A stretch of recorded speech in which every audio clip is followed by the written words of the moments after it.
मैं कवरी सिन्हा ये भी आपको आज बाबा बैद्यनाथ धाम और सुल्तानगंज से 108 किलोमीटर लंबी कांवड़ यात्रा की संक्षिप्त प्रस्तुति आपके सामने प्रस्तुत करूंगा। कहते हैं कि बाबा बैद्यनाथ धाम की नगरी देवघर में विश्व की सबसे लंबे दिनों तक चलने वाली मेला का आयोजन होता है और इस दौरान कांवरिया बंधु उत्तरवाहिनी गंगा सुल्तानगंज से 108 किलोमीटर की कठिन तपस्या और पैदल यात्रा कर बैद्यनाथ धाम की नगरी देवघर पहुंचते हैं, जहां वे 12 ज्योतिर्लिंग में गंगा जल को समर्पित करते हैं और अर्पण करते हैं। इस दौरान पूरे 108 किलोमीटर की इस कठिन यात्रा को तय करने के बाद श्रद्धालु जब बैद्यनाथ धाम में बाबा को जल अर्पण कर लेते हैं तो उनकी उत्साह देखते ही बनती है। एक समय कहा जाता था कि इस 108 किलोमीटर की यात्रा जो है बड़ा कठिन हुआ करती थी। रास्ते में सुइया पहाड़, आगे बढ़ने के बाद गोड़ियारी नदी और वो धूप अंधेरी रात होती थी। और उस जमाने में बिहार सरकार हो या झारखंड सरकार हो, कुछ ऐसी समुचित व्यवस्था नहीं थी कि लोग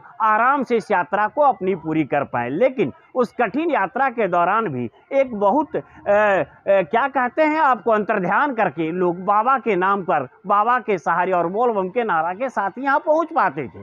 वो धूप अंधेरी रात जब कांवरियों के हाथ में सिर्फ टॉर्च दिखता था, सुइया पहाड़ जब वो पार करते थे तो स्वतः उनके मुख से बोल बम का नारा गुंजायमान होता था, क्योंकि पाँव में वो जो सुइया पहाड़ की कंकड़ी पत्थर गड़ती थी तो बोल बम का नारा ही औषधि का काम करता था और कठिन यात्रा कर पहुंचते थे कांवरिया। गोड़ियारी नदी पहुंचने के बाद वो सावन की भयावह रात और वो मूसलाधार बारिश, कहते हैं गोड़ियारी नदी पार करने के लिए रस्सी का सहारा लिया जाता था, क्योंकि उस दौरान उस नदी की पानी की बहाव इतनी तेज होती थी कि कोई भी अप्रिय घटना घट सकती थी। लेकिन समयानुसार आस्ते आस्ते इस यात्रा को और सुलभ कर दिया गया, सुविधाप्रद कर दिया गया।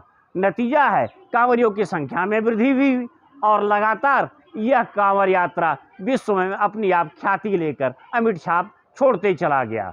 अभी वर्तमान में भी श्रावणी मेला चल रहा है, लगातार कांवरियों का आगमन भी हो रहा है। हो सकता है कि इसकी गति कुछ मध्यम है, लेकिन सोमवार और रविवार के दिन बाबा बैद्यनाथ की नगरी में लगातार लाखों की संख्या में, कह सकते हैं एक अच्छी संख्या में कांवरियों का आगमन हो रहा है। और इस वर्ष अधिमास पड़ने के कारण यह मेला 2 माह का हो गया है और निरंतर इस मेला में जो व्यवस्था और सुविधाएं हैं वो लगातार ही रहेगी। अब देखा जाए कांवरिया किस रूप में, किस वेश में और कितनी की संख्या में इस 2 महीने के दौरान पहुंचते हैं। मैं लगातार आपको अपने चैनल के माध्यम से कुछ न कुछ खबरें कांवड़ यात्रा की और कुछ न कुछ बिंदास चीज भी आपको दिखाऊंगा। तरह तरह के वेशभूषा में कांवरियों का पहुंचना, कांवरियों को लगातार